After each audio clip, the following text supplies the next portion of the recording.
In die nuus vanaand, wysigings aan swart bemagtigingswetgewing word vir die kommunikasiesektor voorgestel. Die vonke spat in die parlement oor die toestand van een militêre hospitaal.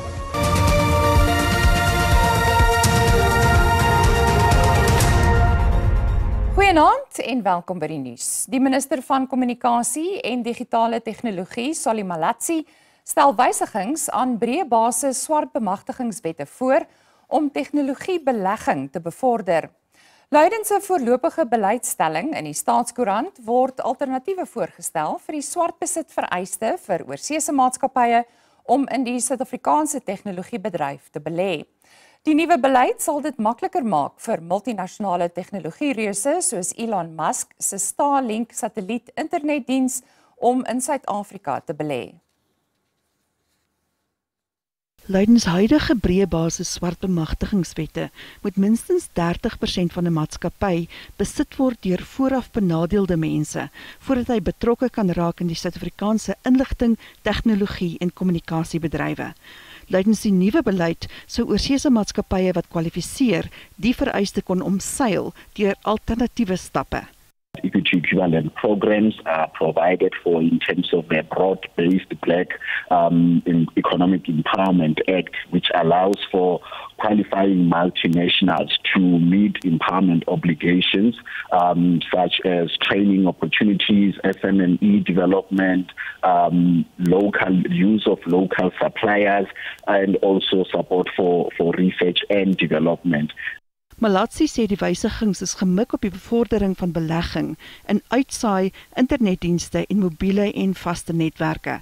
Hy ontken dat dit bedoel is om die FSA te paai deur Starlink toegang tot die plaaslike mark te bied. This is not about, and I heard in your introduction mentioning some companies, this is about broadening up the space to attract international investments in this space. Dit volg na berigte dat die regering beplan het om Musk spesiale kwytskelding van swart besit vereistes te bied, sodat Starlink beskikbaar word vir Suid-Afrikaners. Ontleeders verwelkom die voorgestelde wysiging. People who don't have access to high-speed internet connectivity in really rural areas where there's no access to 5G, for example, and there's no access to fiber networks, will have access to high-speed internet connectivity. So think of, remote towns across the country, mines, for example. Gelykheids-ekwivalente beleggings is reeds sedert 2010 beskikbaar aan multinasjonale maatskappye in Suid-Afrika, waarvoor die 30% swart besit vereiste onhaalbaar is. Meer as 500 Amerikaanse maatskappye is werksaam in die land onder die programme, insluitend Microsoft, IBM en Caterpillar.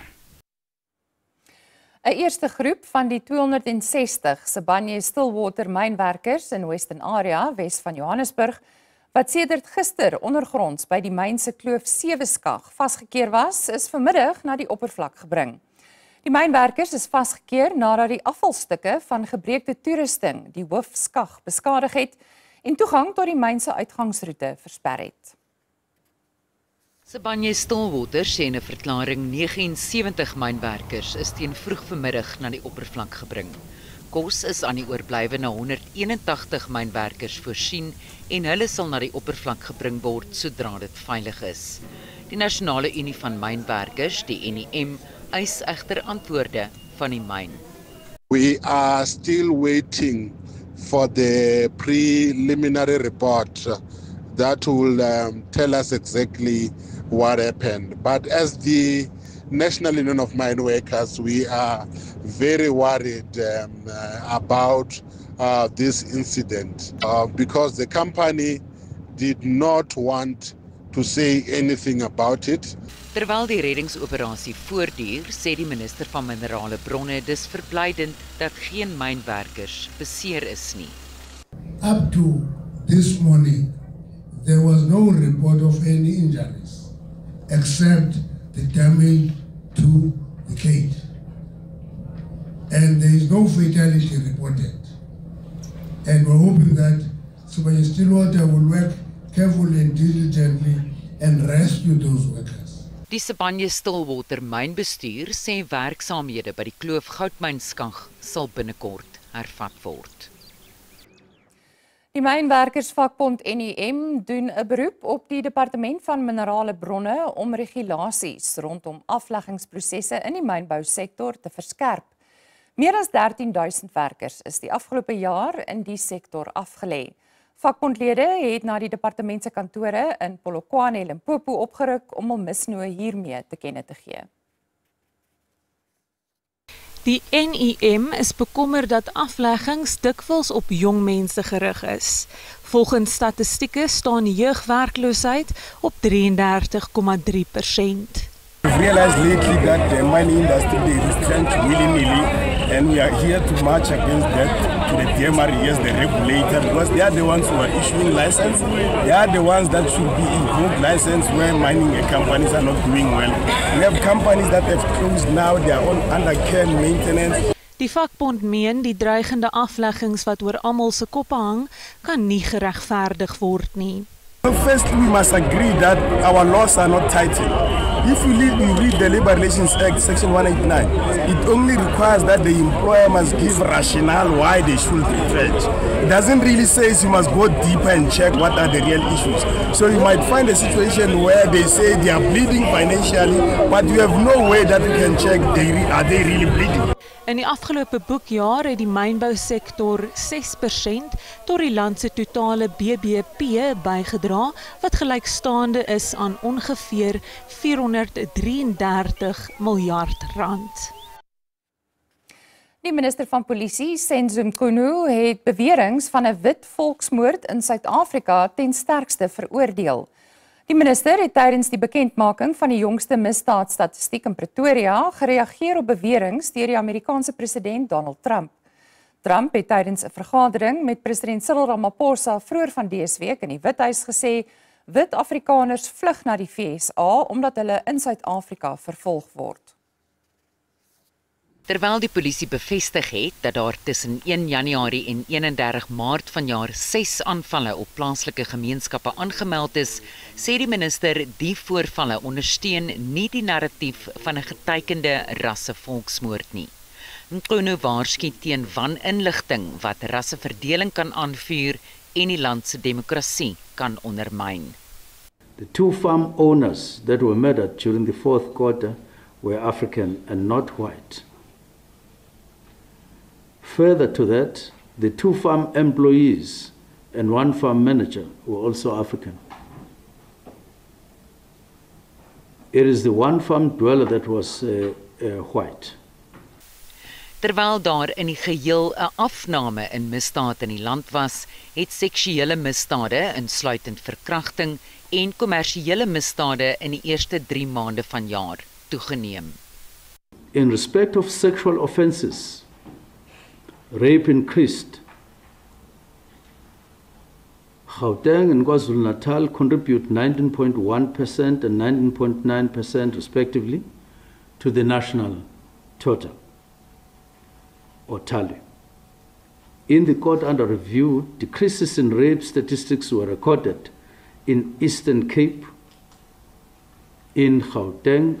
So although Gauteng recorded 19.1%, but it is among provinces where statistics show some decrease. That includes Limpopo, Northwest, and Western Cape. Ordinarily, we would be happy with the decreases, but these crimes are very violent for us to be happy, even if it happens to 1 person. Meer as 5000 mense is in die 3 maande vermoor, 'n gemiddeld van 63 mense per dag. Die meeste moorde word in Gauteng, KwaZulu-Natal, die Wes- en Oos-Kaap gepleeg, maar die statistieke in die 4 provinsies het effens afgeneem in vergelyking met verlede jaar dieselfde tyd. Die moordstatistiek in die Noord-Kaap het toegeneem. We are encouraged that all but 1 province recorded a decrease in murder incidents. That is Northern Cape, despite contributing only 2% to the national murder statistics, recorded an increase nevertheless, which can't be ignored and will be addressed with a target targeted actions.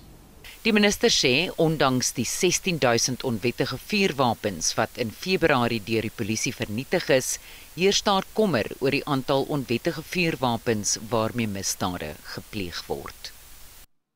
Die staat in die Jocelyn Smith ontvoering en mensehandelssaak sê hy is gereed om getuienis van deskundiges en slagoffers te lei wanneer vonnisverrigtinge Dinsdag in die Wes-Kaapse Hooggeregshof in Saldanha Bay begin. Kelly Smith, Jacqueline Apollos en Stevino van Ryn het vandag vlugtig in die hof verskyn. Hulle is vroeër skuldig bevind na 'n verhoor van 2 maande. Al 3 het geweier om te getuig. Die 6-jarige Jocelyn het in Februarie verlede jaar uit haar huis in Middelpos, Saldanha Bay, vermis geraak. Hofverrigtinge het so wat 'n uur laat begin, weens 'n vertraging om die 3 skuldiges vanaf die Polsmoor gevangenis na die hof te vervoer. Regter Erasmus het bevestig dat vonnisoplegging Dinsdagoggend om 9:30 in Saldanha Bay sal begin. We'll try our best that if we can finalize most of the evidence on Tuesday. And I don't have a particular preference. Normally on sentence the defense starts, but if the state want to start and get the witness out of the way that's in the US, we'll accommodate the parties as far as possible. If you can let me have over the weekend any references that you're going to refer to. That includes authorities, academic articles. If it's not easily available online, please just send me a link or send me a copy. Die verslae van kundiges en slagoffer impakstudies sal teen dan gereed wees om aan die hof voor te hou. Die verdediging kon nie bevestig of enige getuies om strafversagting sal getuig nie. Die 3 kan lewenslange tronkstraf opgelê word nadat hulle aan mensenhandel skuldig bevind is. Mr. Apollos, Mr. Van Ryn, Ms. Smith, you're going to be transferred today to Malmesbury and to Langebaan. You will appear in Saldanha on Tuesday. We anticipate that we'll finish the matter on Thursday latest next week. Die hof het gevra dat die staat gereed moet wees om direk na vonnisoplegging te appelleer sodat die geval wees. Oor die staat se artikel 204 getuie Laurentian Lombard sê regter Erasmus 'n aparte verhoor met haar regsverteenwoordiger sal waarskynlik plaasvind oor die kwessie van vrywaring in die saak. 'n Datum vir die verhoor is nog nie bepaal nie. Vanessa Puna, SAK nuus, Kaapstad.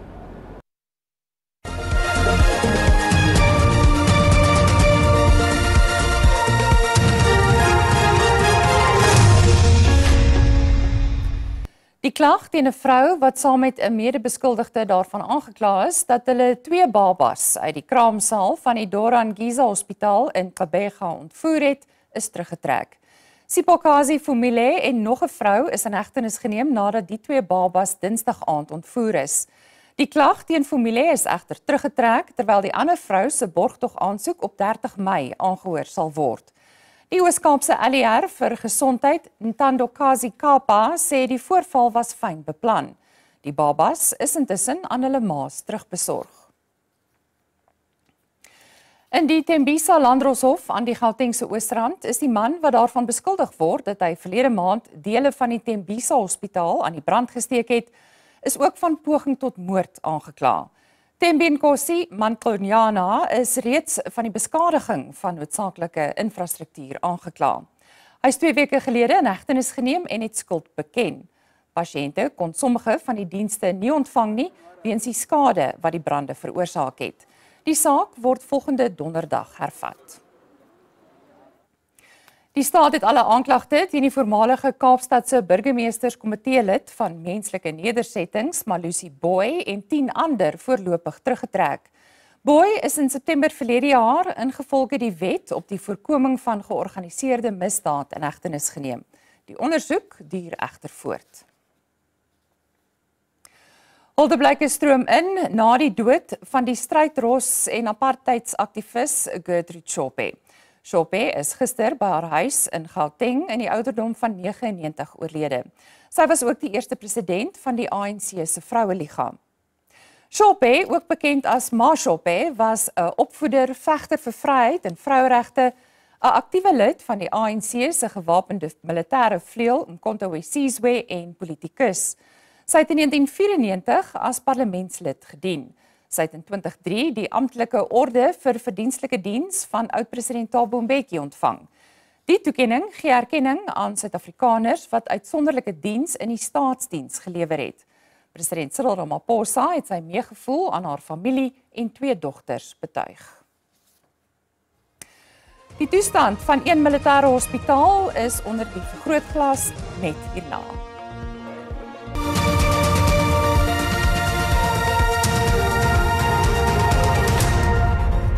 Die herstel- en instandhoudingsprogram by die Departement van Verdediging se een militêre hospitaal is as wanbestuur in die ergste graad beskryf. Die parlement se gesamentlike staande komitee oor verdediging het die departement en die volke gevra om hom in te lig oor die vordering van die opgraderings wat in 2005 begin het. Die volke ondersoek beweringe van korrupsie en onreëlmatighede van meer as 1 miljard rand. Die projek word deur talle as 'n algehele mislukking gesien.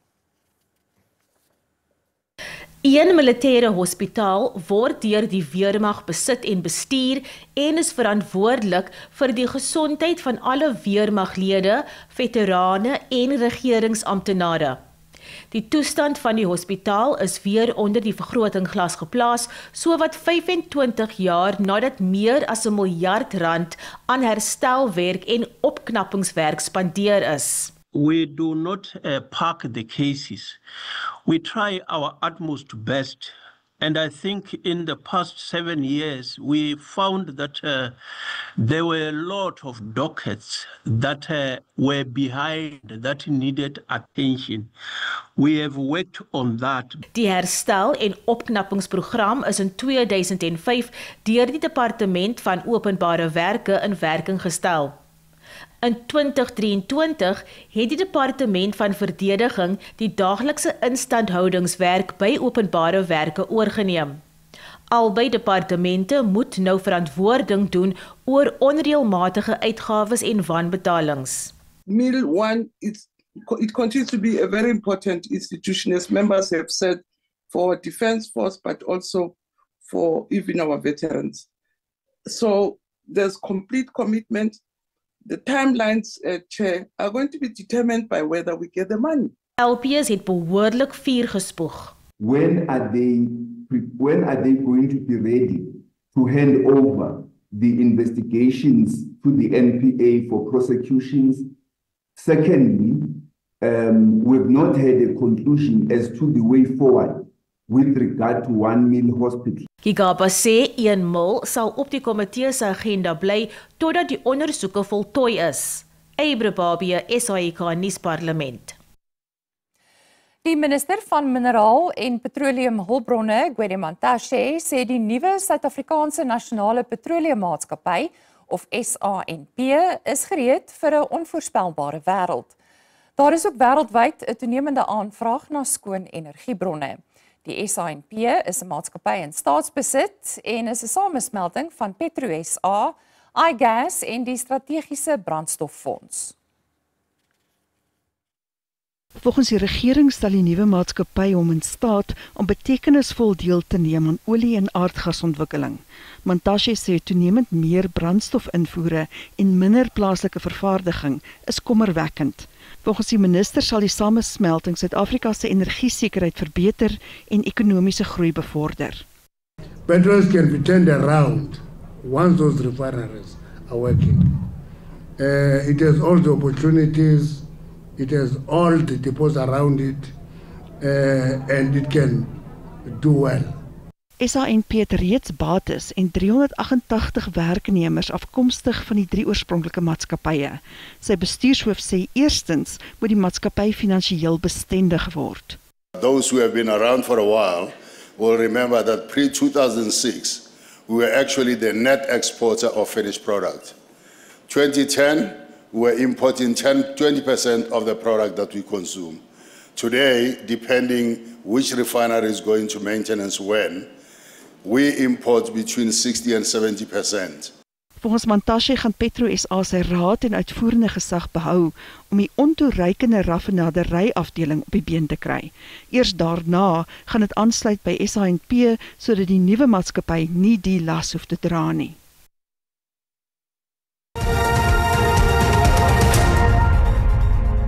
En nou vir 'n kykie na die markaanwysers.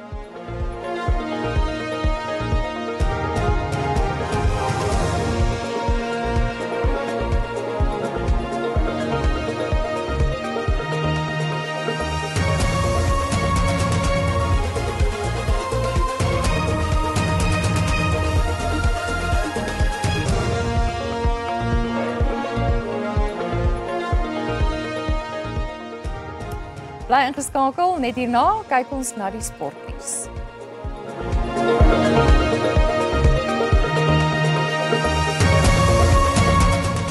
Dis dan al vir vanaand, die Afrikaanse redaksie hoop jy het 'n wonderlike naweek. Totsiens.